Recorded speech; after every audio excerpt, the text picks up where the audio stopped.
Properties of conductor में आज हम लोग बात करने वाले हैं conductor with a cavity.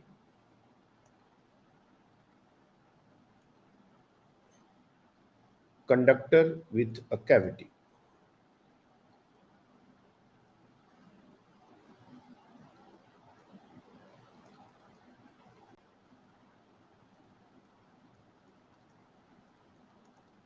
Cavity का मतलब क्या होता है? कैविटी का मतलब होता है वैकेंट स्पेस।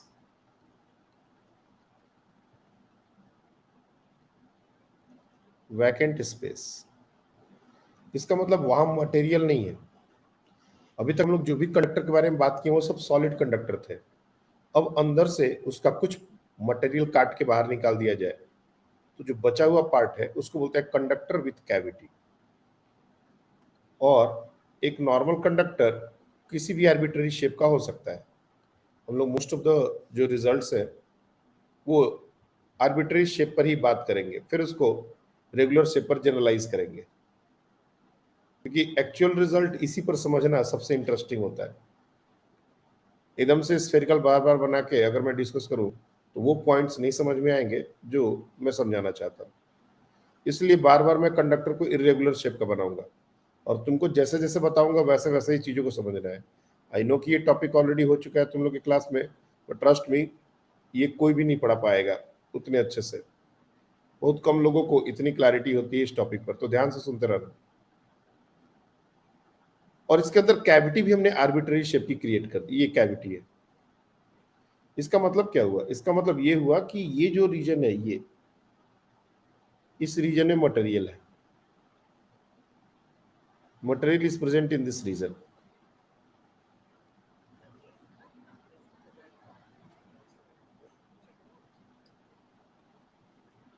ये हमारा मटेरियल वाला रीजन है।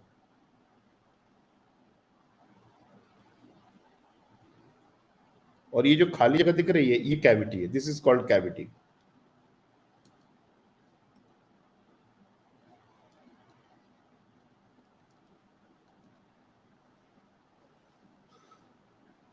अब हमने ऑलरेडी बहुत सारी बातें कंडक्टर के बारे में पढ़ी है कि जब भी हम कंडक्टर को एक्सेस चार्ज देते हैं तो वो सरफेस पर डिस्ट्रीब्यूट होता है। चार्ज जो है उसका डिस्ट्रीब्यूशन नॉन यूनिफॉर्म होता है अगर कंडक्टर हमारा इरेगुलर शेप का हो तो। और sigma that is the surface charge density is inversely proportional to radius of curvature.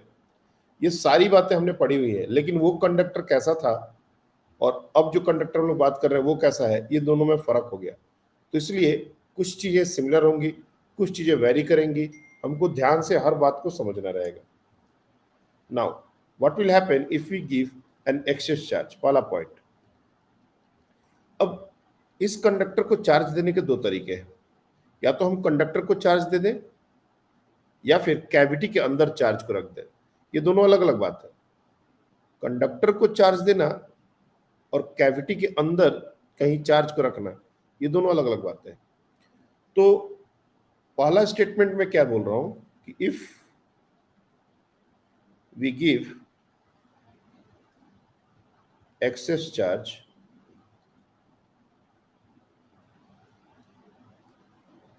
To the conductor,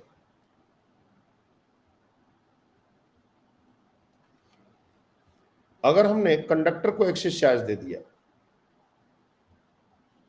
then charge will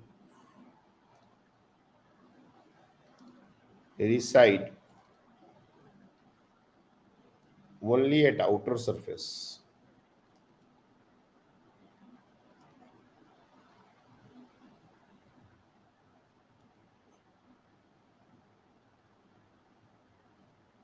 of conductor। ये सिर्फ आउटर सरफेस पर रिसाइड करेगा, सिमिलर टू विदाउट कैविटी।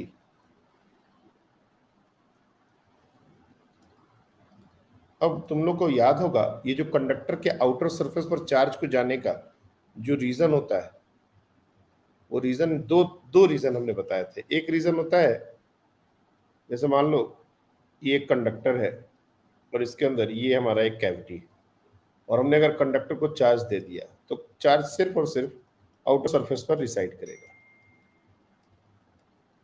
इस outer surface पर reside होने का दो वजह है, दो लॉजिक है।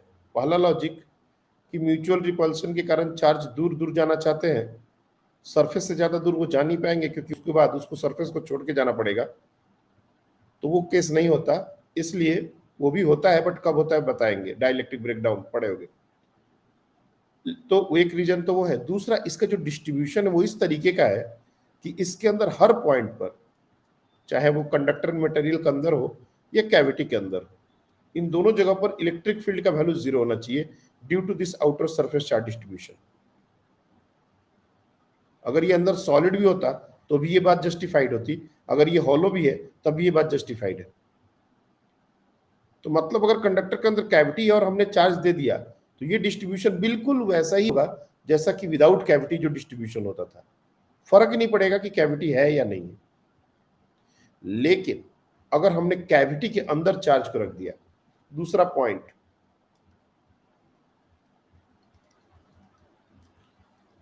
If we place a charge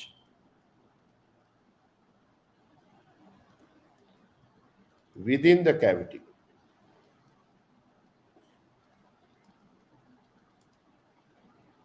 अब मान लो जो भी क्यू चार्ज था, whatever the charge capital Q, अगर हमने उस सरफेस पर दे दिया तो वो यूनिफॉर्म डिस्ट्रीब्यूशन हो गया, सॉरी नॉन यूनिफॉर्म डिस्ट्रीब्यूशन हो गया।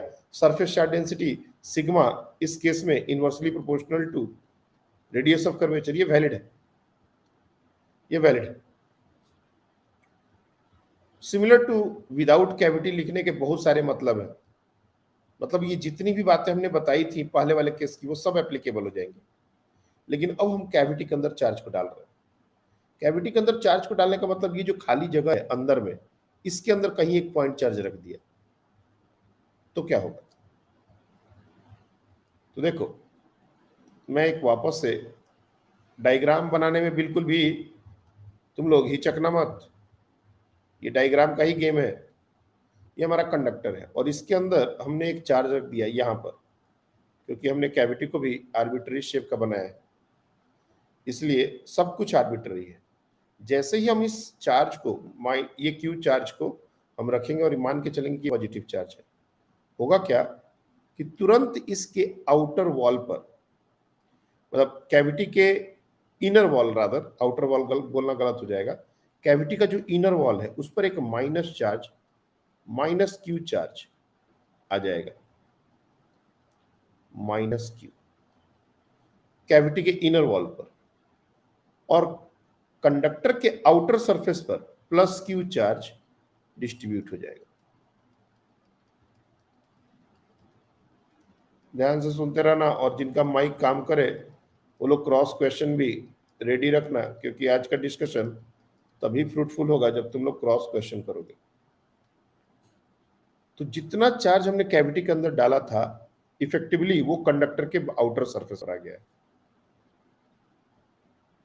ना। बहुत सारी बातें आ गई यहाँ पर, अब ध्यान से एक एक बात को सुनने का जरूरत है। सबसे पहले मैं बात करता हूं इनर सरफेस की। कैविटी का जो इनर वॉल है जहां पर माइनस क्यू चार्ज आया, सबसे बड़ी बात की सर ये माइनस क्यू चार्ज क्यों आएगा,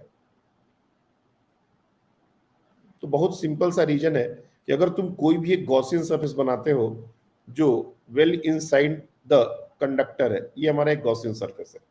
सरफेस कैसा है ये हमको मैटर नहीं करता, स्फेरिकल है या गैसा है, ये गॉसियन सरफेस है। हम कहीं भी गॉसियन सरफेस ड्रॉ कर सकते हैं, इसमें कोई दिक्कत नहीं है। और ये जो रीजन है ये विद इन कंडक्टर का रीजन है, और यहाँ पर इलेक्ट्रिक फील्ड जीरो होता है, इतना याद रखना। तो गॉसियन सरफेस पर अगर हम गॉसेस लॉ लगाए तो तुम लिखोगे E dot D S is to Q enclosed by epsilon naught, यही लिखना पड़ेगा और कोई ऑप्शन है नहीं। लेकिन ई डॉट डी एस ये तो जीरो हो जाएगा क्योंकि ई जीरो है। जहां हमने गॉसियन सरफेस ड्रॉ किया है इस सरफेस पर हर पॉइंट पर इलेक्ट्रिक फील्ड जीरो है, क्योंकि ये वेल इनसाइड द कंडक्टर का पॉइंट है। तो ये लेफ्ट हैंड साइड का पार्ट जो है वो जीरो होता दिख रहा है, और इसका एक ही मतलब है कि क्यू इनक्लोज्ड को जीरो होना पड़ेगा। अब क्यू इनक्लोज्ड को जीरो होने का एक ही तरीका है कि जितना चार्ज हमने कैविटी को दिया है उसका exactly equal and opposite charge cavity के वॉल पर आए। क्योंकि अगर वॉल पर नहीं आएगा तो हम जस्ट वॉल के बाहर ही गॉसियन सरफेस ड्रॉ कर देते हैं, हमने थोड़ा सा स्पेस ले लिया है यहाँ पर, लेकिन अगर तुम कहोगे कि नहीं सर वॉल पर ही क्यों आएगा, कंडक्टिंग मटेरियल के अंदर क्यों नहीं आएगा, तो मैं ऐसा एक गॉसियन सरफेस ड्रॉ कर दूंगा जो बिल्कुल वॉल को लेके ही जस्ट ये कवरिंग को बस लेके बैठा हो, तो उसमें भी यही बात होगी क्यू इनक्लोज जीरो। तो याद रखना है कि जब भी हम किसी कैविटी को चार्ज देंगे, कैविटी के अंदर चार्ज रखेंगे, तो equal and opposite charge cavity के वॉल पर आएगा। और चूंकि कंडक्टर न्यूट्रल है, इलेक्ट्रिकली न्यूट्रल है, तो टोटल चार्ज कंडक्टर के ऊपर जीरो होना चाहिए। तो माइनस क्यू अगर अंदर आ गया तो प्लस क्यू को बाहर जाना पड़ेगा। तो जो हमारा आउटर सरफेस पर प्लस क्यू चार्ज डिस्ट्रीब्यूट हो जाएगा। Anyone have any doubt up till this point, just raise your hands. यहां तक किसी को डाउट है तो हैंड रेज करें।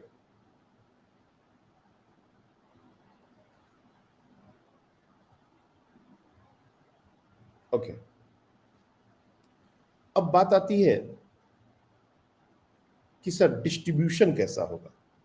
ये जो चार्ज माइनस क्यू आया है, ये जो प्लस क्यू आउटर सरफेस पर आया है, इसका डिस्ट्रीब्यूशन कैसा होगा।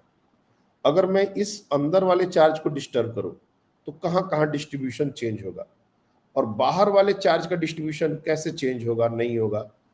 तो अभी जो है वो बहुत सारा बात एक के साथ एक कनेक्टेड वे में आएगा। ध्यान से सुनते रहना, ये लॉजिक है।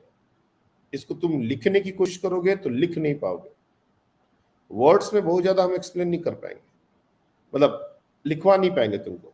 सिर्फ एक्सप्लेनेशन सुनोगे, दिमाग से सोचोगे, तो तुमको चीजें क्लियर होती जाएंगी। हम जब भी बात करते हैं कि अंदर में इलेक्ट्रिक फील्ड जीरो है और E inside the conducting material is zero, तो इस इलेक्ट्रिक फील्ड के, ये जो इलेक्ट्रिक फील्ड हमने जीरो लिखा है, ये हर जगह कंडक्टिंग मटेरियल के अंदर होगा।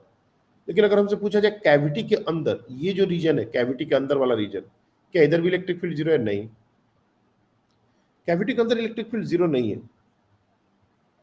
अगर मैं इसी डायग्राम को एक बार ले लूं,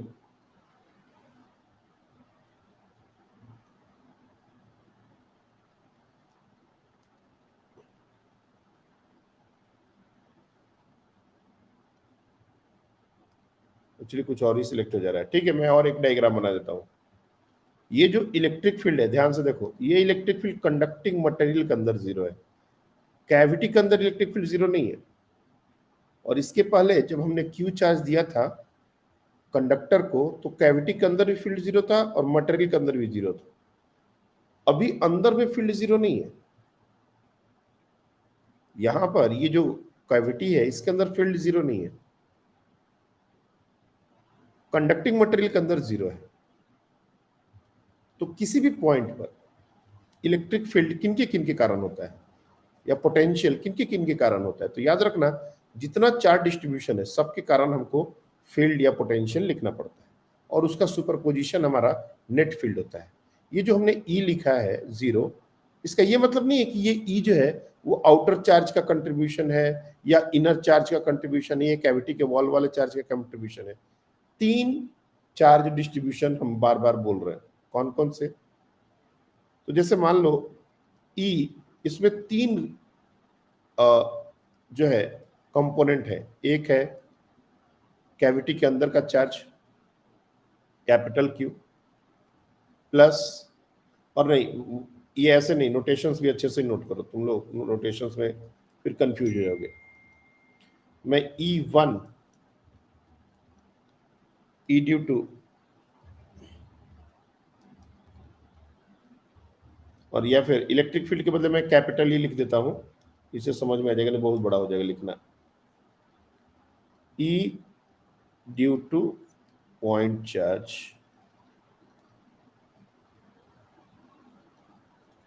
इन द कैविटी, कैविटी के अंदर जो पॉइंट चार्ज है उसके कारण जो भी इलेक्ट्रिक फील्ड कहीं पर भी बनेगा, कहीं पर भी, उसको मैं E1 से डिनोट करूंगा।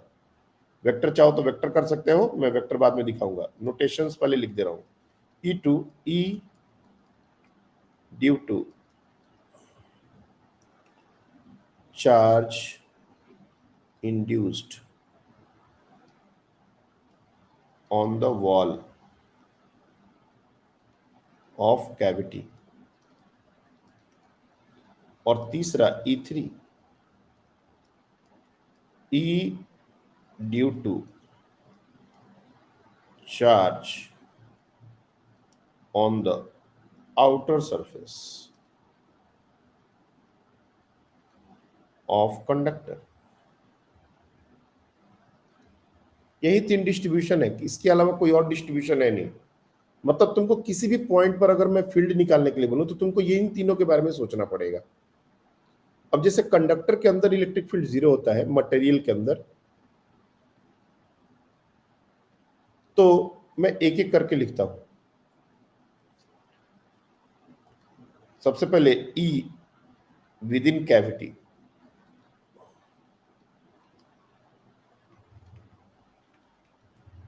इसमें तीनों का कंट्रीब्यूशन होगा E1 plus E2 plus E3। E with in material,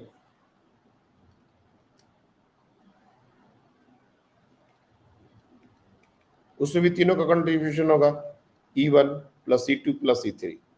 मैं ऐसा करता हूं, थोड़ा सा इसको और स्टैंडर्ड करता हूं। E1 यहां लिखो, E2 यहां लिखो, और E3 यहां लिखो, और E आउटसाइड कंडक्टर। अब हम, और यहां पर ये नेट इलेक्ट्रिक फील्ड, ये जो E लिख रहा हूं ना मैं, ये नेट इलेक्ट्रिक फील्ड है किसी भी पॉइंट पर। कौन कौन से पॉइंट है? विद इन कैविटी के पॉइंट ले लिया, विद इन मटेरियल एक पॉइंट ले लिया, आउटसाइड कंडक्टर एक पॉइंट ले लिया। तो इस तीनों पोजीशन पर जो भी हमारा इलेक्ट्रिक फील्ड बनेगा उसमें कंट्रीब्यूशन तीनों का रहेगा। अब ध्यान से समझना है कि किसका कंट्रीब्यूशन 0 हो रहा है, किसका नॉन जीरो हो रहा है, किसका कंबाइंड होकर 0 हो रहा है। ये सब बहुत ही इंपॉर्टेंट बात है विद इन कैविटी की बात करें तो। सबसे पहले पॉइंट चार्ज के कारण E1 ये नॉन जीरो होगा, that is not equal to 0। E2 cavity के वॉल के कारण that will be not equal to 0, और E3 इक्वल टू 0। तो इस केस में जो हमारा नेट इलेक्ट्रिक फील्ड है E, that will be not equal to 0, और इसको निकाल पाना बड़ा मुश्किल काम है, वेरी डिफिकल्ट टू इवेल्युएट।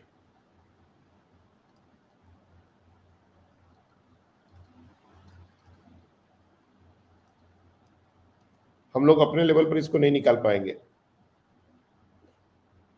हाँ, सिमेट्री हो तो थोड़ा काम बन जाएगा, बट ये जनरल केस, मतलब ऐसा कैविटी इरेगुलर शेप का, उसमें भी आर्बिट्ररी कोई भी पॉइंट अगर हमने ले लिया तो उस पर इलेक्ट्रिक फील्ड निकालना मुश्किल है।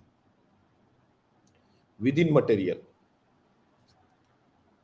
विद इन मटेरियल याद रखना कि E1 ये नॉन जीरो होगा, E2 नॉन जीरो होगा, और E3 जीरो होगा। E3 के कारण, आई मीन आउटर सरफेस के कारण, अंदर के हर पॉइंट पर फील्ड जीरो होता है, ये याद रखना। लेकिन इंटरेस्टिंग बात इसमें ये है कि इन दोनों का कंबाइंड इफेक्ट 0 होगा। इंडिविजुअली E1 और E2 जीरो नहीं होंगे, लेकिन इन दोनों का कंबाइंड इफेक्ट कंडक्टर के हर पॉइंट पर 0 होगा।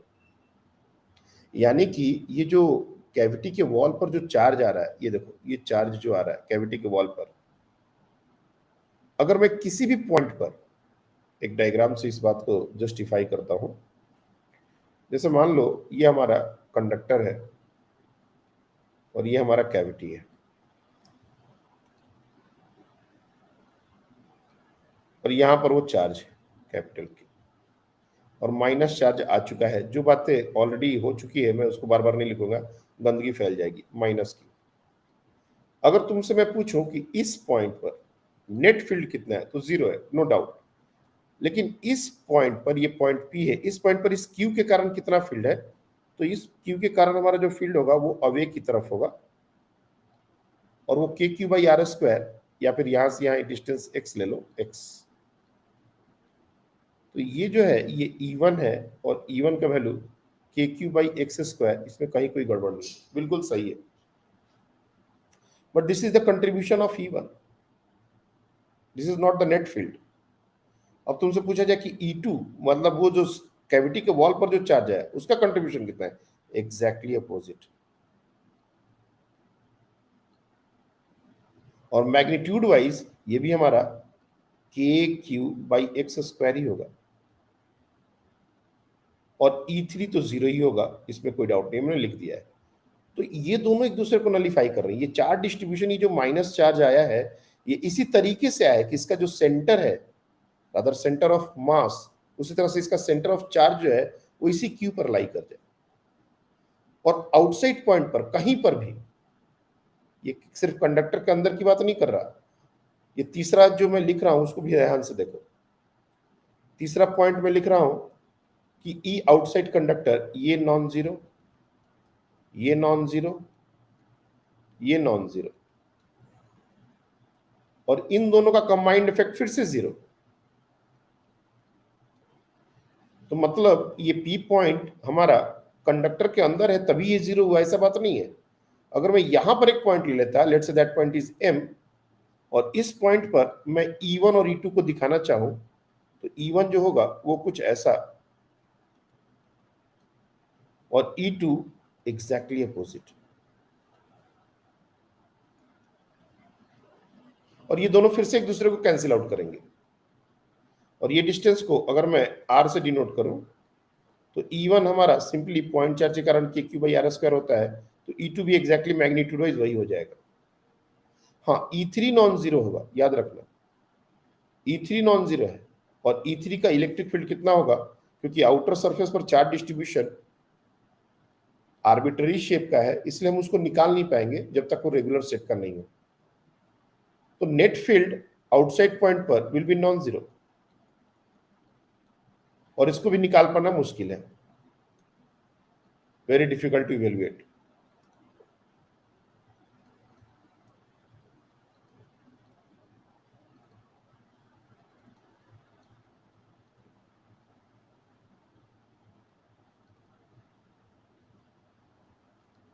लेकिन नेट फील्ड यहां पर जीरो हो रहा है, तो इसमें आउटर सरफेस के कारण फील्ड तो जीरो हो ही रहा है, अंदर में प्लस और माइनस दोनों का कंबाइंड इफेक्ट जीरो हो रहा है। तो यहां पर एक बहुत ही शानदार कॉन्सेप्ट बनता है, ये कि ये जो कैविटी है, तो कैविटी के अंदर कंडक्टर क्या करता है, कैविटी के अंदर के रीजन को और कैविटी कंडक्टर के बाहर के रीजन को दो अलग अलग दुनिया बना देता है, दो अलग अलग वर्ल्ड। एक दुनिया कंडक्टर के बाहर की है और एक कंडक्टर के अंदर की है। अंदर की दुनिया में अगर कोई भी चेंज होता है, उससे बाहर की दुनिया पर कोई फर्क नहीं पड़ेगा, और अगर बाहर की दुनिया में कोई चेंज होता है तो उससे अंदर की दुनिया पर कोई फर्क नहीं पड़ेगा। अब ये बात बहुत अच्छे से समझ नहीं आई होगी, मैं उसको एक्सप्लेन करता हूं दोबारा। पहले तो ये बात तो समझ में आनी चाहिए कि ये जो कैविटी के अंदर हमने जो चार्ज दिया है, इसके कारण किसी भी पॉइंट पर फील्ड का और नेट फील्ड का डिफरेंस क्या है, नेट फील्ड कहाँ जीरो होगा, इंडिविजुअली कहाँ नॉन जीरो होगा, ये यहाँ से बहुत अच्छे से क्लियर हो रहा है। अगर तुम लोग को फिर भी कोई डाउट है तो अभी हैंड रेज करके पूछ सकते हो।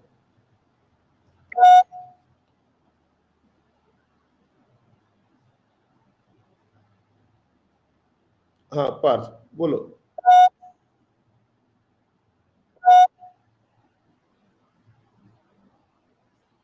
हाँ बोलो, माइक तो ऑन है।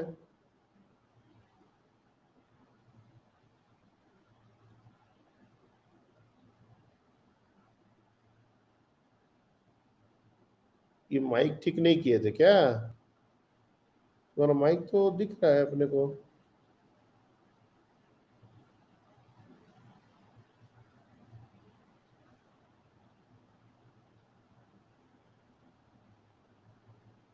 टाइप कर सकते हो अगर छोटा मोटा डाउट है तो। ये एक्चुअली इनकी मीटिंग है मेरे साथ, हमने इनको बहुत बुरी तरह से लताड़ा है, लेकिन क्या बोले हम, बेशरम लोग। अभी माइक ऑन है, अगर चाहो तो। हाँ बोलो, आवाज आ रही है। Sir E with in cavity के लिए E2 नॉन जीरो कैसे एक बार? E2 नॉन जीरो, ये जो विद इन कैविटी की। कैविटी के अंदर जो चार, अच्छा E2 नॉन जीरो क्यों होगा, तुम ये बताओ, हाँ E2 जीरो क्यों होना चाहिए? Do you have any logic behind कि why E2 should be zero within cavity? No. और कोई भी चार्ज डिस्ट्रीब्यूशन के कारण फील्ड बनेगा, ये नॉर्मल लॉजिक है। चार्ज डिस्ट्रीब्यूशन के कारण फील्ड तो बनेगा ना यार, इसलिए तो नॉन जीरो मतलब बनेगा। अगर तुमको लगता है नहीं बनेगा तो कोई लॉजिक दे दो क्यों नहीं बनेगा। बहुत बार क्या होता है, बच्चे E2 को विद इन कैविटी जीरो करने की कोशिश करते हैं, क्योंकि उनको सिखाया जाता है कि कंडक्टर के आउटर सरफेस पर जब चार्ज होता है तब अंदर में फील्ड जीरो होता है। अब वो इसी बात को यहां से रिलेट करने की कोशिश करते हैं, जो सरासर गलत है। ये जो हम क्वेश्चन पूछे काउंटर करने का कोशिश करोगे तो जो एक्चुअल कॉन्सेप्ट है वही दिमाग में बैठेगा, नहीं तो कचरा दिमाग में भर जाएगा।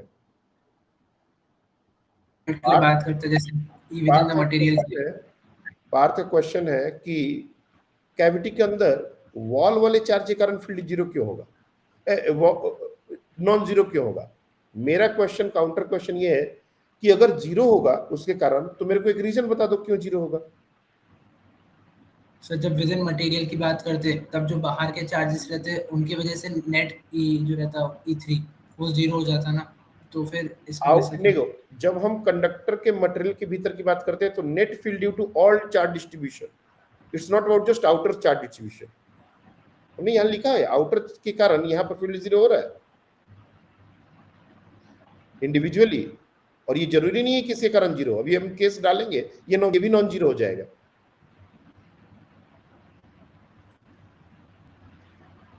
5 मिनट का तुम अभी मौन व्रत धारण करो और एक क्वेश्चन, एक केस मेरे को लेने दो, और उसके बाद तुम्हारा हो सकता है कंफ्यूजन क्लियर हो जाए। पहले दो चार बात सुनो ध्यान से। अब हमने क्या किया, पहले तो ये E1 E2 E3 क्लियरली मैंने लिख के बता दिया क्या हो रहा है। अब कैविटी के अंदर वाले चार्ज को डिस्टर्ब किया। तीसरा पॉइंट मैं यहां पर बना रहा हूं, ये हमारा सेकंड पॉइंट है इसी के कंटिन्यूएशन में। इसी के कंटिन्यूएशन में है, if we displace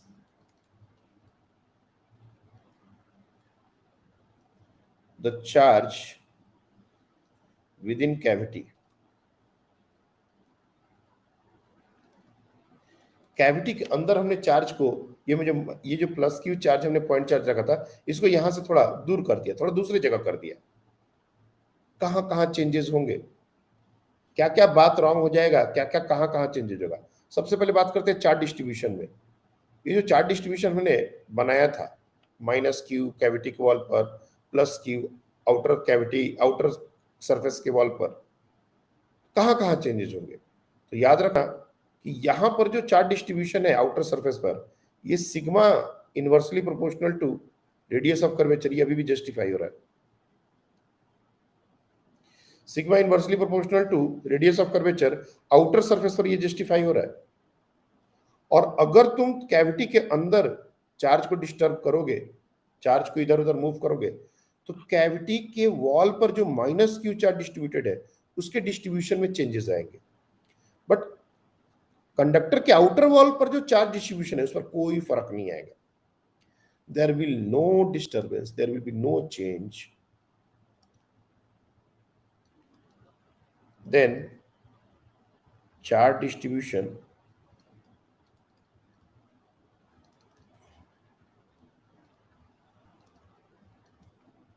on the wall of the cavity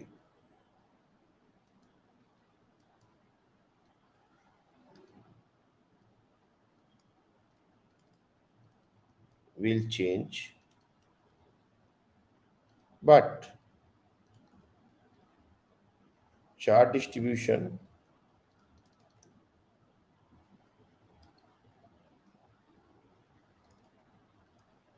on the outer surface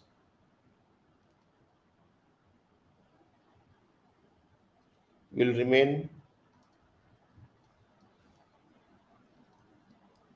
same। Question है क्यों? अंदर में कैविटी के अंदर हमने चार्ज चेंज किया तो वॉल का ही चार्ज क्यों डिस्टर्ब होगा, आउटर सरफेस का चार्ज क्यों डिस्टर्ब नहीं होगा?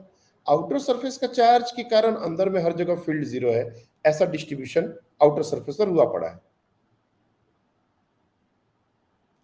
अगर हम कैविटी के अंदर को चार्ज को चेंज करते हैं, उसको डिस्प्लेस करते हैं, तो जो माइनस क्यू का सेंटर ऑफ मास है अब वो उसी पॉइंट पर नहीं रहा जहां वो क्यू चार्ज। हमारा जो माइनस क्यू डिस्ट्रीब्यूट हुआ था वो इस तरीके से डिस्ट्रीब्यूट हुआ था कि उसका जो सेंटर ऑफ मास है वो उसी क्यू चार्ज पर हो, लेकिन तुमने इस क्यू को डिस्टर्ब कर दिया, तो चार्ज डिस्ट्रीब्यूशन को भी चेंज होना पड़ेगा ताकि उसका सेंटर ऑफ मास वापस से क्यू चार्ज पर ही आ जाए। इसलिए कैविटी के अंदर का चार्ज डिस्ट्रीब्यूशन चेंज होगा और इस तरीके से होगा ताकि आउटसाइड पॉइंट पर लाइक पी, लाइक एम, इन सब पॉइंट्स पर फिर से नेट फील्ड जीरो हो, क्योंकि तुम क्यू को जब चेंज करोगे, क्यू को डिस्टर्ब करके दूसरी जगह करोगे, तो पी पॉइंट पर E1 का एक्सप्रेशन चेंज होगा वैल्यू वाइज, डायरेक्शन वाइज। तो कैविटी के वॉल का अगर चार्ज चेंज नहीं हुआ तो नेट फील्ड जीरो होगा कैसे? अगर हम कह देंगे कि कैविटी के वॉल पर चार्ज डिस्ट्रीब्यूशन सेम रहने वाला है, तो चार्ज डिस्ट्रीब्यूशन चेंज नहीं करोगे तो नेट फील्ड जीरो होगा कैसे? क्योंकि आउटर सरफेस पर तो चार्ज डिस्टर्ब नहीं होगा, इनवर्सली प्रोपोर्शनल टू आर वो ऑलरेडी है। इसका मतलब यही है, if we displace a charge within cavity, then the charge distribution on the wall of the cavity will change, and the charge distribution of the outer surface of the conductor will remains unchanged. होता क्या है कि cavity के, अगर हमने cavity के अंदर positive charge रखा है, ध्यान से देखना इस बात को, अगर हमने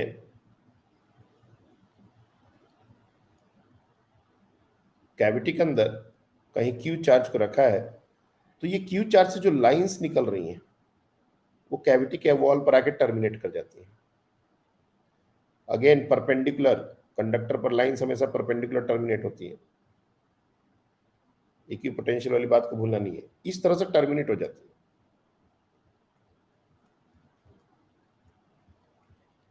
और फिर से चूंकि plus Q charge outer surface पर आया हुआ है तो वहां से ओरिजिनेट होती है।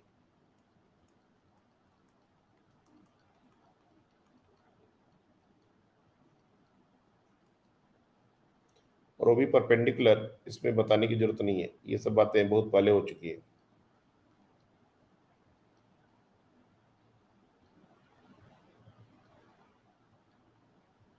इस तरह का हमारा इलेक्ट्रिक फील्ड डिस्ट्रीब्यूशन और इलेक्ट्रिक फील्ड का लाइंस का, यहां पर हमने कंडक्टर के अंदर कहीं भी इलेक्ट्रिक फील्ड लाइंस नहीं ड्रॉ किया क्योंकि यहां पर फील्ड जीरो होता है। तो यहां पर फील्ड जब जीरो, जहां पर फील्ड जीरो होगा वहां पर फील्ड लाइंस कैसे ड्रॉ कर सकते हैं? With in cavity outside conductor field non zero होता है, इसलिए वहां पर इलेक्ट्रिक फील्ड दिखाना पड़ेगा। वापस देखो, यहां पर हमने लिखा है non zero, with in cavity non zero, outside conductor non zero, लेकिन कंडक्टिंग मटेरियल के अंदर जीरो। और इन दोनों को इवेल्युएट कर पाना इरेगुलर ज्योमेट्रिकल फिगर के लिए बहुत मुश्किल काम है, हम नहीं कर पाएंगे और तुमसे पूछेगा भी नहीं। लेकिन हमसे क्वेश्चन क्या पूछ सकता है? हमसे पूछेगा पी पॉइंट पर कैविटी के वॉल पर जो चार्ज है उसके कारण फील्ड बताइए। अब बच्चे इतना रट्टा मार याद करते, कंडक्टर के अंदर फील्ड जीरो, कंडक्टर के अंदर फील्ड जीरो, पूछ रहा है कंडक्टर के कैविटी के वॉल पर जो चार्ज है उसके कारण फील्ड बताओ, वो आंसर कर देगा जीरो। उसको ये किसी ने बताया ही नहीं कि कैविटी के वॉल पर जो चार्ज है उसके कारण फील्ड जीरो नहीं हो रहा है। कैविटी के वॉल पर जो चार्ज है और कैविटी के अंदर जो चार्ज, इन दोनों का कंबाइंड इफेक्ट जीरो हो रहा है। और एक पॉइंट चार्ज के कारण फील्ड निकालना ये कोई बड़ी बात नहीं है। तो हमसे पूछा गया है कैविटी के वॉल पर के कारण, लेकिन हम निकालेंगे पॉइंट चार्ज के कारण, डायरेक्शन को उल्टा कर देंगे। ये होता है तरीका क्वेश्चन करने का। और बच्चे कहते हैं कि सर उसको तो चार्ज डिस्ट्रीब्यूशन ही अपने को नहीं पता, तो फील्ड कैसे निकालेंगे? निकाल सकते हैं, ऑल्टरनेट तरीका है। नेट फील्ड जीरो है और दो ही के कारण होना है, तो एक के कारण जो होगा दूसरे कारण उसका अपोजिट होगा, और क्या होगा? तो मैग्नीट्यूड और डायरेक्शन दोनों पता चल गया। तो ये सब बातें कनेक्ट करके अगर ध्यान में रखेंगे तो समझ में आएंगी, नहीं तो सब हवा हो जाएगा। सुनते रहना भी। अगर मान लो वही कैविटी है, वही चार्ज डिस्ट्रीब्यूशन है, इसमें हमने ए करके लिखा था ना, अब मैं और कुछ एक और नया केस ले लेता हूं। चलो तीसरा केस, कि ये हमारा कंडक्टर है, कैविटी है, इसके अंदर एक चार्ज हमने रख दिया स्मॉल क्यू और बाहर में रख दिया कैपिटल क्यू। अब देखो इंटरेस्टिंग बात, अब क्या होगा सर? याद रखो कि हमने कंडक्टर को स्पेशली कोई चार्ज नहीं दिया है, कैविटी के अंदर हमने चार्ज रख दिया है, कंडक्टर के बाहर एक चार्ज रख दिया है। कंडक्टर को भी चार्ज दे सकते हैं बट अभी नहीं, दिमाग खराब हो जाएगा। वही होगा जो पहले से होना चाहिए, ये क्यू आया है तो माइनस क्यू चार्ज आएगा, माइनस क्यू चार्ज आएगा, और आउटर सरफेस पर plus Q charge, small Q charge distribute हो जाएगा।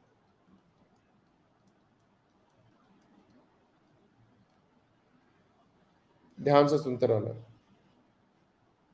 अब किसी भी पॉइंट पर, अगेन 3-4 पॉइंट्स हैं, एक पॉइंट है विद इन कैविटी, एक पॉइंट है विद इन कंडक्टर और एक है आउटसाइड, और इसमें 4 डिस्ट्रीब्यूशन और 4 चार्जेस के कारण फील्ड की बात होगी। कौन कौन से? मैं फिर से नाम लिख देता हूं ताकि तुमको कोई कंफ्यूजन ना हो। E due to point charge, capital small Q, cavity के अंदर वाले चार्ज के कारण। E2 E due to charge on cavity wall। 3 notation same रहने वाले हैं। E3 E due to outside charge, outside charge मत लिखो, charge on the outer surface लिखो।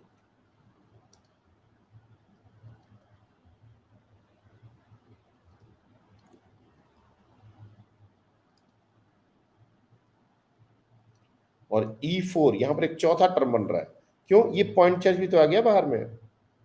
E due to point charge, capital. अब कहीं भी फील्ड निकालना हो तो 4 टर्म बनेंगे। मैं 3 जगह की बात करूंगा। ए with in cavity,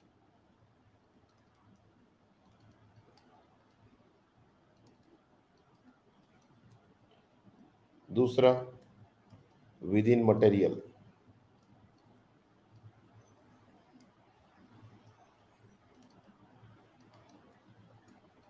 outside conductor. और चारों का कंट्रीब्यूशन के लिए मैं यहां पर चारों के नाम लिख देता हूं। E1 E2 E3 E4, और जरूरत पड़ेगी तो नेट फील्ड की भी बात हम लोग करेंगे।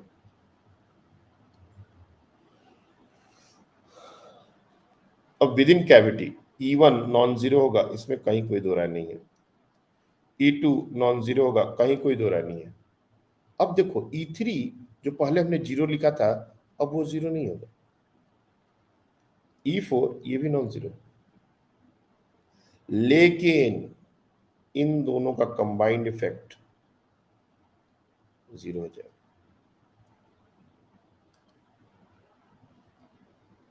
इसका मतलब ये है कि कैविटी के किसी भी पॉइंट पर अगर हमसे पूछे कि ये जो आउटर सरफेस पर जो चार्ज है इसके कारण फील्ड कितना बनेगा, तो पॉइंट चार्ज के कारण फील्ड निकाल के डायरेक्शन अपोजिट करना रहेगा। इन दोनों का कंबाइंड इफेक्ट अंदर में हर पॉइंट पर जीरो होना चाहिए, सिर्फ कैविटी के अंदर नहीं, मटेरियल के अंदर भी। मेरे को तीनों लिखने दो, फिर मैं एक्सप्लेन करूंगा तो ज्यादा उससे फायदा होगा। सेकेंड टर्म को ध्यान से देखो। E1 non zero, E2 non zero, E3 non zero, E4 non zero. अब कौन कौन से जीरो होने वाले हैं? ये दोनों कंबाइंडली जीरो होने वाले हैं और ये दोनों कंबाइंडली जीरो होने वाले हैं। ऐसा ही डिस्ट्रीब्यूशन हुआ है। आउटसाइड कंडक्टर की बात की जाए, ये नॉन जीरो, ये नॉन जीरो, ये नॉन जीरो और ये नॉन जीरो, लेकिन इन दोनों का combined effect zero. Net field की मैं बात करूं, तुमको साफ साफ दिख रहा होगा कि कैविटी के अंदर फील्ड हमारा जीरो नहीं है, not equal to zero. So E2 not equal to zero. ये विद इन मटेरियल है, ये दोनों का कंबाइंड इफेक्ट जीरो हो रहा है, इंडिविजुअली दो, तो नेट फील्ड यहाँ जीरो होगा, और यहां पर ये नॉन जीरो होगा। अगेन इन दोनों को निकाल पाना मुश्किल है क्योंकि चार्ज डिस्ट्रीब्यूशन शेप आर्बिट्ररी है, लेकिन कहां कहां किन दो का कंबाइंड इफेक्ट जीरो हो रहा है, अगर उसमें से कोई एक पूछ दिया तो दूसरा निकाल सकते हैं, क्योंकि वो पॉइंट चार्जेस है। पॉइंट चार्जेस से फील्ड निकालना कोई बड़ी बात नहीं है, चाहे वो कंडक्टर के अंदर हो बाहर, उससे फर्क नहीं पड़ता। एक पॉइंट चार्ज के कारण आर डिस्टेंस पर इलेक्ट्रिक फील्ड KQ/R² होता है बस। और दो का कंबाइंड इफेक्ट अगर जीरो होना है तो पहले वाले के कारण जो फील्ड बनेगा दूसरे वाले के कारण उसका इक्विवेलेंट अपोजिट बनेगा, इसको भी बताने की जरूरत नहीं है। क्या ये पूरी बात समझ आ गई? अभी भी अगर किसी को डाउट है तो क्रॉस क्वेश्चन कर सकते हो। नाउ एक लास्ट पॉइंट बनाना चाहेंगे कि अब अगर तुमसे कोई कहे कि यहां पर जो चार्ज डिस्ट्रीब्यूशन आउटर सरफेस पर है, क्या अभी वो इनवर्सली प्रोपोर्शनल टू आर है? नहीं, ये गलत स्टेटमेंट हो जाएगा। Sigma is not going to be inversely proportional to R. ये क्यू जो है इस चार्ज डिस्ट्रीब्यूशन को डिस्टर्ब करता है, और ये क्यू कैविटी के वॉल वाले चार्ज को डिस्टर्ब करेगा? बिल्कुल भी नहीं। कैविटी के वॉल वाले चार्ज को ये कैपिटल क्यू डिस्टर्ब नहीं कर सकता, क्योंकि इस क्यू के इफेक्ट को अंदर में जीरो करने के लिए कंडक्टर का आउटर सरफेस का चार्ज अपने आप को एडजस्ट कर रहा है ताकि इसका इफेक्ट अंदर में ना बने। तो जहां पर भी इसका इफेक्ट होगा उसको जीरो करने के लिए कंडक्टर के आउटर सरफेस को जो करना होगा वो करेगा, ताकि अंदर में किसी भी पॉइंट पर इस चार्ज का इफेक्ट ना हो। तो इन दोनों का कंबाइंड इफेक्ट अंदर में हर जगह जीरो हो रहा है, देख रहे हो? इन दोनों में हमने इन दोनों का कंबाइंड इफेक्ट जीरो किया है, इंडिविजुअली कहीं जीरो नहीं किया। और आउटसाइड पॉइंट पर ऐसा कोई बात नहीं है, क्यू के कारण और कंडक्टर के कारण दोनों के कारण फील्ड होगा और नेट फील्ड नॉन जीरो हो जाएगा। और कैविटी के वॉल जो चार्ज है उसका कहीं कोई लेना देना इस क्यू के चार्ज किससे नहीं है, ये जो बाहर में क्यू चार्ज है। क्यों? Again same logic, P point अगर हमने कंडक्टर के अंदर ले लिया तो इस पी पॉइंट पर नेट फील्ड जीरो होगा, तो आउटर सरफेस और कैपिटल क्यू इन दोनों के का तो नेट फील्ड जीरो हो ही रहा है। अब कैविटी के वॉल पर जो चार्ज है और कैविटी के अंदर जो चार्ज है उसका नेट फील्ड जीरो होने का कंडीशन तो इसके पहले वाले में भी वही बात था। मतलब ये चार्ज डिस्ट्रीब्यूशन इस क्यू के कारण तो कोई इफेक्ट हो नहीं रहा, मतलब ये वैसा ही डिस्ट्रीब्यूशन है जब ये क्यू चार्ज नहीं था। मतलब जो पहला वाला केस था बिल्कुल वैसा ही डिस्ट्रीब्यूशन होगा। मतलब this Q has no effect on this inner distribution of charge. That's why this conducting material is separating the outside world from inside world. अंदर की दुनिया को बाहर की दुनिया से ये कंडक्टर जो है सेपरेट कर देता है। Am I clear?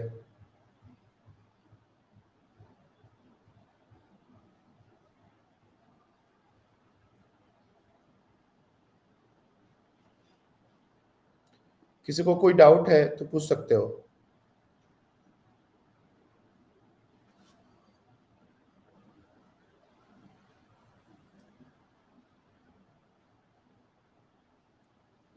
Okay,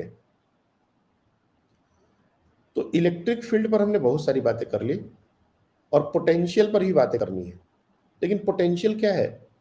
arbitrary surface के कारण पोटेंशियल हम लोग लिख ही नहीं पाए, इसलिए जब पोटेंशियल की बात आएगी तो हमको रेगुलर फिगर ही बनाने पड़ेगा। कैविटी रेगुलर बनाना पड़ेगा, कंडक्टर भी स्फेरिकल बनाना पड़ेगा, नहीं तो पोटेंशियल अगेन सबके कंट्रीब्यूशन होंगे और सबका उसमें जीरो, वो इलेक्ट्रिक फील्ड जीरो होता है, पोटेंशियल जीरो नहीं होता। तो मैं चाहूं तो individually V1 V2 V3 V4 ऐसा लिख सकता हूं, लेकिन फिर कोई डेटा हम बना ही नहीं पाएंगे। इसलिए अगर पोटेंशियल की बात होगी तो अपने को एक रेगुलर फिगर से ही समझना पड़ेगा। तो एक क्वेश्चन हम लेते हैं और उसमें अलग अलग पॉइंट पर फील्ड और पोटेंशियल निकालते हैं और वो इंडिविजुअल चार्जेस के कारण निकाल के, मतलब E1 E2 E3 और नेट फील्ड, ऐसे potential V1, V2, V3 and net field, ऐसे करके। क्वेश्चन क्या है देखो ध्यान से। पता नहीं ये शेप वाला यहाँ पर वर्क नहीं कर रहा, शेप वाला वर्क कर रहा है क्या? हाँ ठीक है। अरे राम, स्फीयर कहाँ है?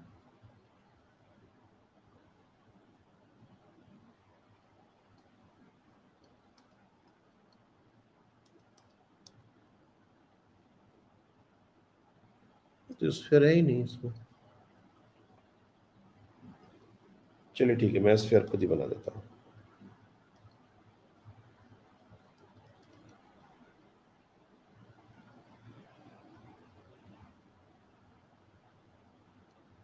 ये हमारा एक स्फेरिकल कंडक्टर है और कंसेंट्रिक कैविटी है। कंसेंट्रिक कैविटी का मतलब होता है centre same. A conductor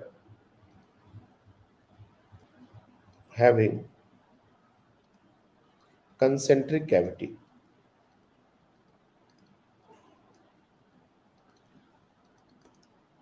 radius की बात करो तो ये रेडियस हमने ए से डिनोट कर दिया, ये रेडियस हमने बी से डिनोट कर दिया, और इस क्वेश्चन को हम आसान रखने की कोशिश कर रहे हैं। इसलिए इस बार जो चार्ज देंगे वो कैविटी के सेंटर पर चार्ज देंगे, Q. A charge small q is placed at the center of at the center, cavity का सेंटर बोलो, स्फेरिकल कंडक्टर का सेंटर बोलो, दोनों का सेंटर सेम ही है। कंसेंट्रिक बोलने का मतलब यही होता है। हमने सेंटर पर क्यू चार्ज रख दिया और हमने डिफरेंट पॉइंट्स पर बात कर रहे हैं। कौन कौन से पॉइंट्स? एक पॉइंट है ए, एक पॉइंट है बी, एक पॉइंट है C. Basically A within conduct cavity है, बी विद इन कंडक्टर है और सी आउटसाइड पॉइंट है। डिस्टेंसेस अगर चाहिए हो तो तुम ओ ए को x1 ले सकते हो, ओ बी को x2 ले सकते हो और ओ सी को x3 ले सकते हो। ये लिख सकते हो। अपने को क्या क्या चाहिए होंगे? सबसे पहले तो इलेक्ट्रिक फील्ड की बात। फाइंड E1, E2, और सॉरी E1 ही द्वारा EA, EB, EC, और चूंकि हमने ऑलरेडी कंट्रीब्यूशंस के बारे में बात कर रखी है तो contribution due to E1, E1 हमेशा याद रखना point charge with in cavity, E2 wall of the cavity, E3, और ये सबका सम फाइनली कितना फील्ड होगा ये है। चलो पहले 3 क्वेश्चन के आंसर अपने को चाहिए। तुमको मिलते हैं इसके लिए 5 मिनट, तो ज्यादा है बट फिर भी ठीक है। चलो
कितने लोगों ने कंप्लीट कर लिया? Raise your hands.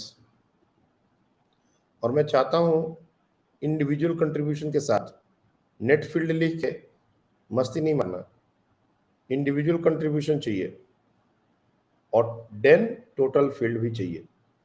चलो बताओ, anyone have completed all the 3? Raise your hand.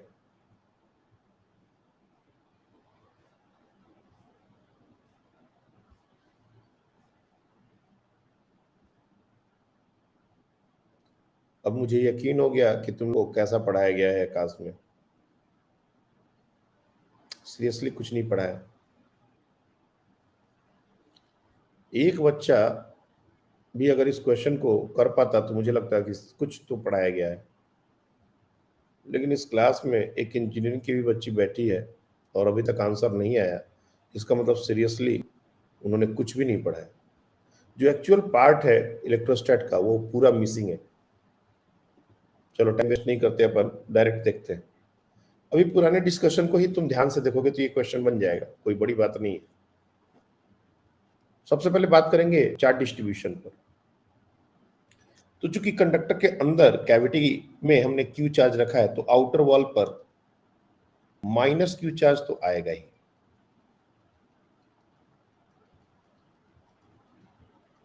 और तुमसे पूछा जाए कि जो माइनस क्यू चार्ज है इसका डिस्ट्रीब्यूशन यूनिफॉर्म होगा या नॉन यूनिफॉर्म, क्या होगा बताओ?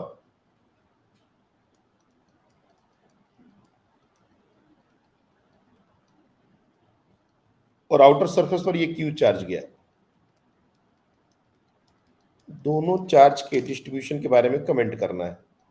कैविटी के वॉल पर जो चार्ज आया है वो यूनिफॉर्म डिस्ट्रीब्यूशन होगा या नॉन यूनिफॉर्म, और कंडक्टर के आउटर सरफेस पर जो चार्ज गया है उसका डिस्ट्रीब्यूशन यूनिफॉर्म होगा या नॉन यूनिफॉर्म? तुम लोग मैसेज से भी रिप्लाई कर सकते हो, माइक अगर काम नहीं कर रहा तो। बताइए first question, wall of the cavity पर चार्ज डिस्ट्रीब्यूशन यूनिफॉर्म होगा या non uniform?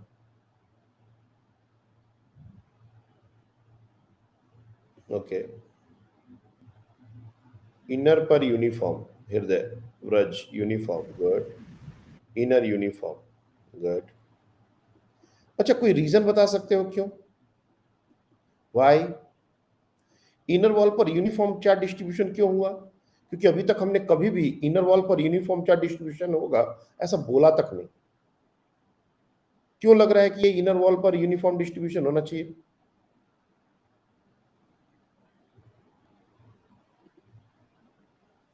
Anyone have any logic?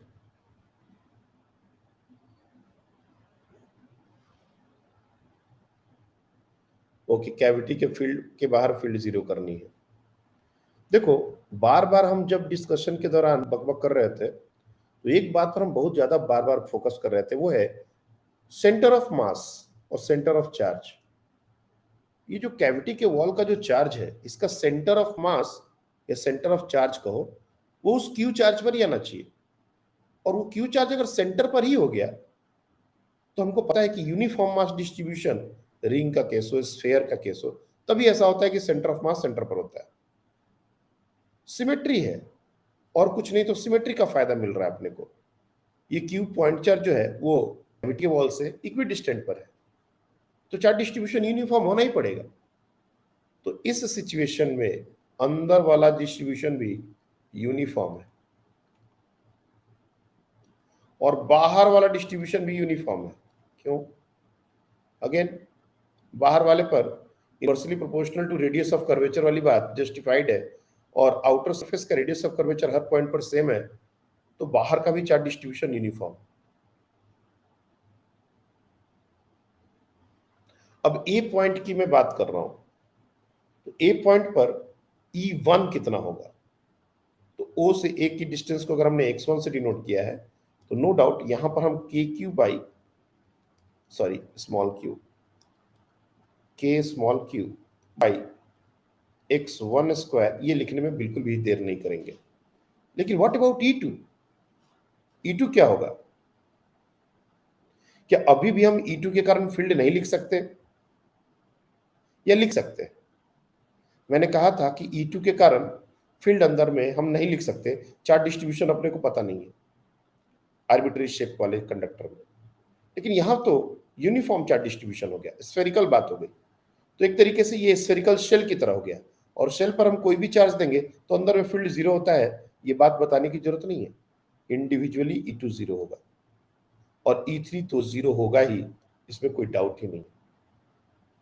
यानी कि ए पॉइंट पर electric field simply KQ/S1 square होगा।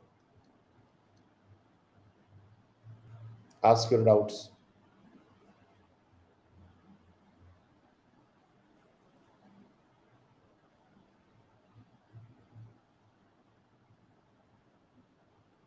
Okay, very good.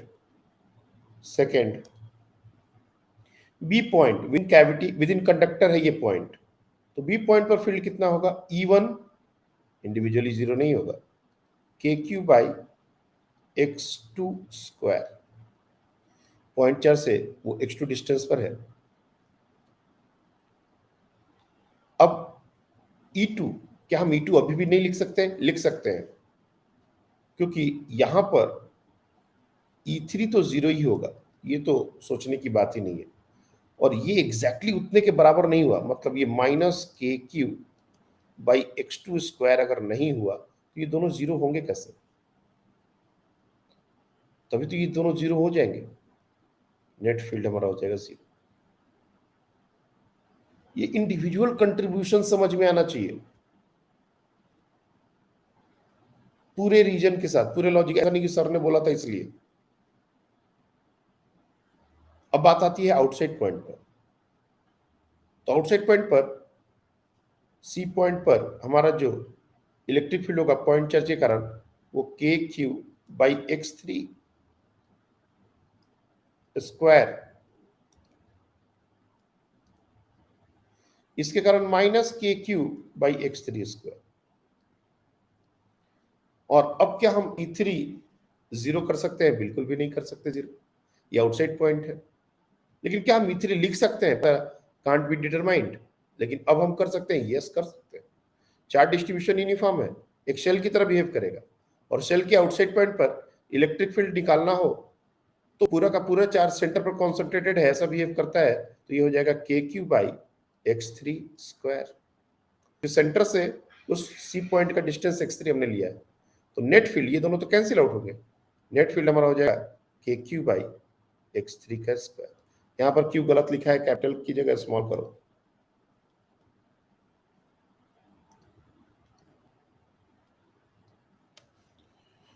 ये हुआ, और ये दोनों आपस में कैविटी के बाहर हर जगह जीरो हो जाएंगे, कट जाएंगे। ये चीज को मैं दिखा रहा हूं। अब सेम बात फील्ड के लिए हमने कर ली है। अब पोटेंशियल के बारे में आते हैं। Potential at A, potential at point B, potential at point C, और एक और पॉइंट ले लेता हूं मैं, पोटेंशियल एट पॉइंट डी। और ये डी पॉइंट कहाँ है? ये बिल्कुल कंडक्टर के इनर वॉल पर है। ये जो डी पॉइंट है ये एकदम inner wall of the cavity, D point उस पर है। और अपने को पोटेंशियल लिखना है। अगेन इसमें तीन कंट्रीब्यूशन होंगे, V1, V2, V3, और एक नेट पोटेंशियल का बात होगा। I want everyone to write V1, V2, V3 and then write net field, net potential sorry. और इन पूरे में infinity is taken as zero potential, ये याद रखना। ये रेफरेंस लेके हम सारी बातें करते हैं। चलो, इसके लिए भी दिया 5 मिनट। क्वेश्चन इसी तरह से दोबारा लिख लो, एक साथ मत करना, कंफ्यूजन हो जाएगा। डायग्राम फिर से बनाओ, सेंटर पर चार्ज डालो, और चार्ज डिस्ट्रीब्यूशन फिर से बनाओ, और ये क्वेश्चन नोट करो, और उसके बाद इसको करने की कोशिश करो।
ओके, किसने कंप्लीट कर लिया? Parth, very good very good.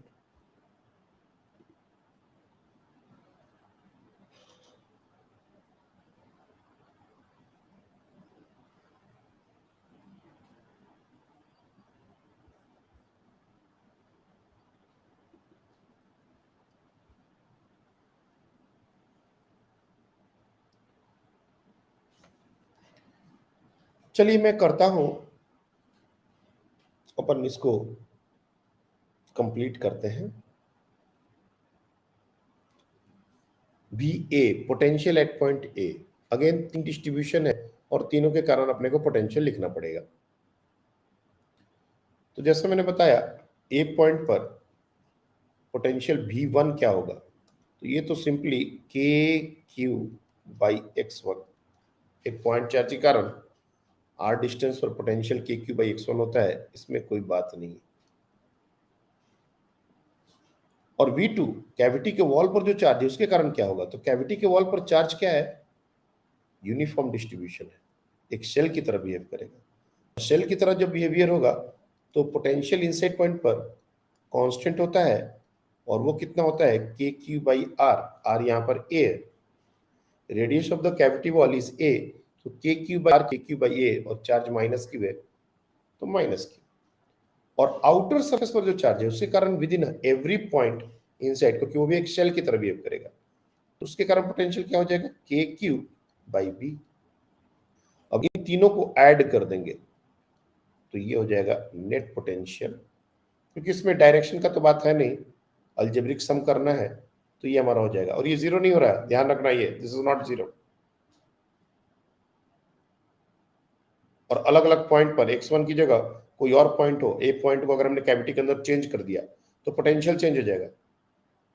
V2 और V3 ये कांस्टेंट वैल्यूज हैं, लेकिन V1 is variable, x1 variable है। तो अगर मैं ए पॉइंट को कहीं और कैविटी के अंदर ले लूं तो पोटेंशियल वेरी कर जाएगा, और होना भी चाहिए, क्योंकि इलेक्ट्रिक फील्ड यहां पर तो है, और जहां भी इलेक्ट्रिक फील्ड होगा पोटेंशियल सेम नहीं होगा हर पॉइंट पर। तो कैविटी के अंदर इलेक्ट्रिक फील्ड नॉन जीरो है, ये हमने पहले भी डायग्राम देके बनाया है, कहोगे तो यहाँ पर एक बार फिर से बना देंगे, बट गंदगी फैल जाएगी। कैविटी के अंदर इलेक्ट्रिक फील्ड लाइन्स एग्जिस्ट कर रही हैं, तो जब इलेक्ट्रिक फील्ड लाइन्स एग्जिस्ट कर रही है तो पोटेंशियल हर पॉइंट पर सेम नहीं होगा। इसलिए ए पॉइंट को अगर हम कोई और जगह पर ले लें तो ये वैल्यूज x1 की जगह x1 डैश हो जाएगा, और ये वैल्यू चेंज हो जाएगी पूरी। V2 V3 चेंज नहीं होंगे, लेकिन चूंकि x1 चेंज हो जाएगा इसलिए इंटायर पोटेंशियल का जो वैल्यू है वो चेंज हो जाएगा ए पॉइंट पर। If you shift B point का potential, B point within conductor हमने लिया कहीं पर भी, अब विद इन कंडक्टर लिया है तो पॉइंट चार्ज के कारण क्या होगा, अगेन द सेम फॉर्मूला, के क्यू बाई x2। कैविटी के वॉल पर अगेन वो एक शेल की तरह बिहेव कर रहा है, और शेल का आउटसाइड पॉइंट है वो, जो कैविटी के वॉल पर जो चार्ज है वो एक शेल की तरह बिहेव कर रहा है, यूनिफॉर्म चार्ज डिस्ट्रीब्यूशन, और उसके लिए वो आउटसाइड पॉइंट है, तो उसके लिए क्या हो जाएगा, के माइनस क्यू बाई x2। और तीसरे जो आउटर सरफेस पर जो चार्ज है उसके कारण वो विद इन का पॉइंट है, अंदर का पॉइंट है, सो के क्यू बाई आर। अब ये दोनों कैंसिल आउट हो रहे हैं, होने भी चाहिए, कैविटी के बाहर ये दोनों हमेशा नलिफाई करते हैं, चाहे वो फील्ड हो या पोटेंशियल हो। इसलिए अगर नेट फील्ड की बात हो तो सिंपली के क्यू बाई बी। पहले वाले का नेट फील्ड हमने नहीं लिखा है क्योंकि ये तीनों टर्म कैंसिल आउट कोई नहीं हो रहा, लेकिन यहां पर मैं नेट फील्ड लिख दे रहा हूं, ये सिर्फ के क्यू बाई बी होगा।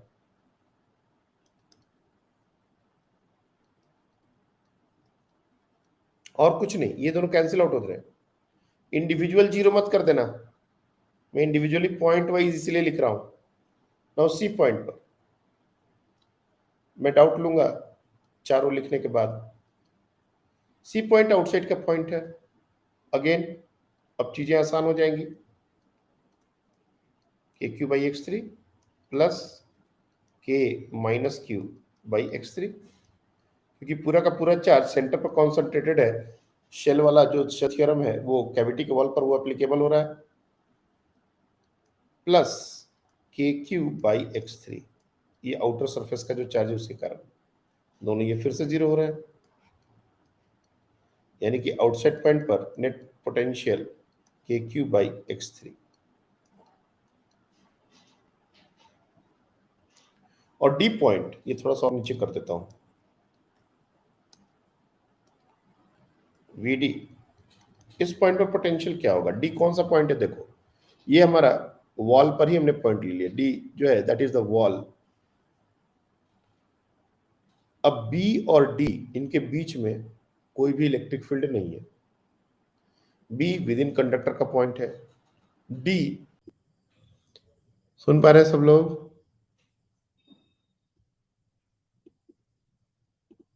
M I Audible?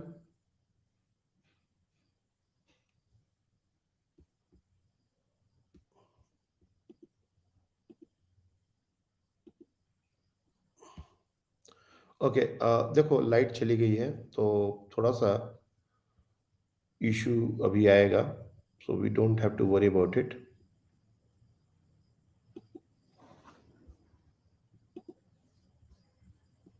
तुम लोग ध्यान से देखते रहना, क्योंकि लास्ट का एक पॉइंट डिस्कस करके फिर अपन क्लास को ओवर कर देंगे, कल फिर करेंगे बाकी चीजें। मैं क्या बोल रहा था, ये जो दो पॉइंट है, डी वाला पॉइंट है, डी पॉइंट का पोटेंशियल कितना होगा? डी कौन सा पॉइंट है? कैविटी के वॉल पर हमने एक पॉइंट ले लिया, तो कैविटी के वॉल का पॉइंट और बी पॉइंट ये दोनों कंडक्टर के पर के पॉइंट है, और कंडक्टर की क्यों पोटेंशियल सरफेस होता है, तो बी का जो भी पोटेंशियल होगा वो डी का भी पोटेंशियल होगा। मतलब potential of B is exactly equal to potential at D, ये दोनों सेम होंगे।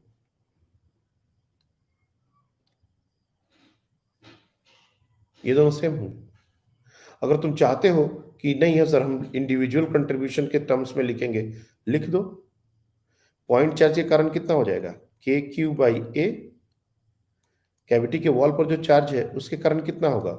के minus Q by A, surface और पोटेंशियल एक्सियल पर क्या होता है? के क्यू बाई आर, तो चार्ज माइनस क्यू है तो माइनस क्यू, और जो बाहर में जो चार्ज है उसके लिए तो वो इनसाइड पॉइंट है, के क्यू बाई बी। फिर से तुम देखोगे ये दोनों कैंसिल आउट हो रहे हैं, और ये हमारा के क्यू बाई बी ही होगा। तो इंडिविजुअल वैल्यू नहीं मैच कर रहा है, x2 यहां पर a, x2 यहां पर a, इंडिविजुअली दोनों अलग अलग हैं, लेकिन नेट पोटेंशियल बी ही होगा, क्योंकि कंडक्टर एक इक्वी पोटेंशियल सरफेस होता है। इसके अलावा भी बहुत सारे क्वेश्चन हैं, लेकिन ये क्वेश्चन एक एंकर की तरह होता है जो हमने अभी तुमको करवाया। ऐसे और दो चार क्वेश्चन मैं कराऊंगा, मैंने डीपीपी में ऐसे क्वेश्चन डाले हुए हैं, लेकिन चूंकि अब लाइट नहीं है और रिकॉर्डिंग भी थोड़ा अच्छा नहीं हो पाएगा अब, इसलिए आज हम लोग यही तक रखते हैं। आप लोग जाके एक बार फिर से, हाँ बोलो। हाँ पार्थ बोल।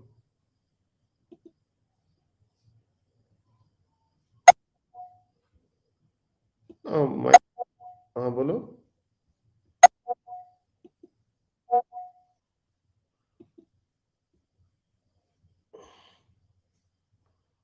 माइक नहीं काम कर रहा है क्या?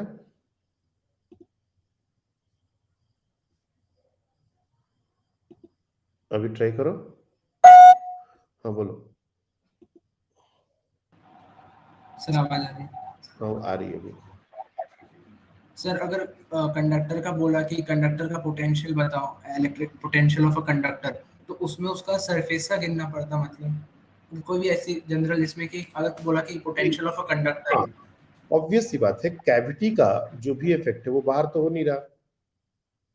कैविटी का इफेक्ट बाहर में है ही नहीं, हर जगह इलेक्ट्रिक फील्ड की बात हो या पोटेंशियल की बात हो, कैविटी का इफेक्ट कैविटी के बाहर में है ही नहीं। तो कंडक्टर का अगर पोटेंशियल पूछे तो मतलब कंडक्टर के सरफेस पर, आउटर सरफेस पर जो चार्ज है सिर्फ उसी के कारण लिखने की बात होगी। और मैं इंडिविजुअल कंट्रीब्यूशन लेके तुमको इसलिए बता रहा हूं कि ऐसा नहीं है कि अंदर के चार्ज के कारण कंट्रीब्यूशन होगा नहीं, होगा, लेकिन कैविटी और अंदर वाला चार्ज नलिफाई करेंगे। अब कौन किसका हैंड?